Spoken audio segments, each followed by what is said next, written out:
I recently had the great classicist and military historian Victor Davis Hanson on my YouTube show, The Saad Truth.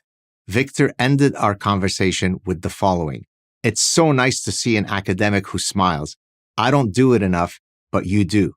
His comment moved me deeply. Sure, my positive demeanor is partly my nature, but like everyone else, I've had my share of misfortune and disappointment. I grew up literally in the middle of a war zone in Beirut, Lebanon. I had a promising future as a soccer player kicked out from under me by a devastating injury. I've lost coveted teaching positions because of my iconoclastic political views.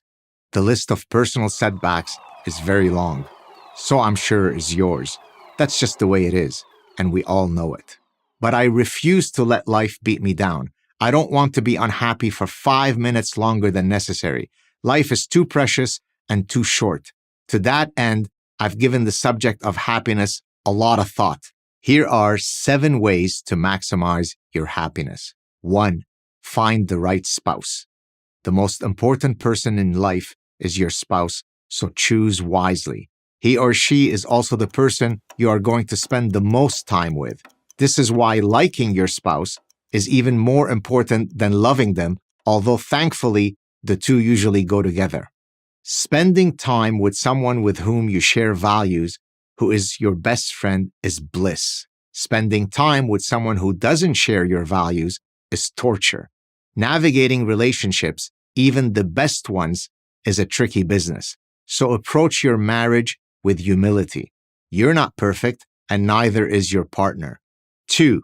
Work your way to the right profession. Most of the time, you don't spend with your spouse and your family, you spend at work. A job that you find fulfilling and meaningful means that you're spending a good part of your day in a happy mental state. The opposite is also true. Nothing outside of a bad marriage will make you more miserable than a workplace you can't stand. 3. Seek the sweet spot. What is the sweet spot? To understand that, you need to understand the inverted U-curve, perhaps the most useful diagram ever conceived. The optimal functioning of human brains and bodies adheres to the inverted U-curve. Take, for example, perfectionism. If you lack any perfectionist bent, say as an author, you will lack the careful attention to details that constitutes an important element of the creative process. On the other hand, if you are too much of a perfectionist, you will spend an inordinate amount of time distracted by minutiae that no one cares about. Somewhere between apathy and perfectionism lies the sweet spot. You can apply the inverted U-curve to every aspect of your personal and professional life. Not too much, not too little. 4. Stay playful. Play is a human universal found in all societies. The play instinct is so powerful that even during wartime, children find a way to play. I have personal experience with this. I grew up in a war zone. It didn't stop me from playing with my friends. Life is serious business. Without play, it can be overwhelming. You can't work all the time, unless, of course, you can turn your work into play.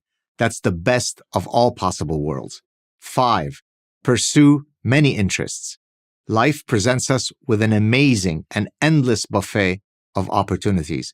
Almost everything qualifies: a chance meeting that leads to a deep friendship, a casual interest that turns into a great hobby, a trip that leads to a lifelong love of travel. Each is a potential new source of happiness. Pursue knowledge across multiple disciplines. This is a truly enriching way to live your life. 6. Be persistent and resilient. Life is hard, but if we're persistent and resilient enough, we can use adversity to our advantage. Persistence and resilience are closely related but different. Persistence means you have a goal and don't let yourself be discouraged when things don't work out the way you plan. You keep pushing forward. Resilience is the ability to keep yourself in the game in the face of failure. So don't be afraid to fail. Failure is the way you learn. Persistence and resilience are the ways you win. 7. Minimize regret. A remarkable hospice care nurse named Bronnie Ware recorded many of the regrets people shared with her on their deathbeds. This one was in the top 5. I wish I had let myself be happier. For most of us, our happiness is within our control, at least partially so. When we instead allow ourselves to be mired in unhappiness, especially on issues that are out of our control, we do ourselves a tremendous disservice. Don't let that happen to you. Be happy. It's a better way to live. I'm Gad Saad, professor of marketing at Concordia University and author of The Saad Truth About Happiness for Prager University. Thank you for watching this video. To keep PragerU videos free, please consider making a tax-deductible donation.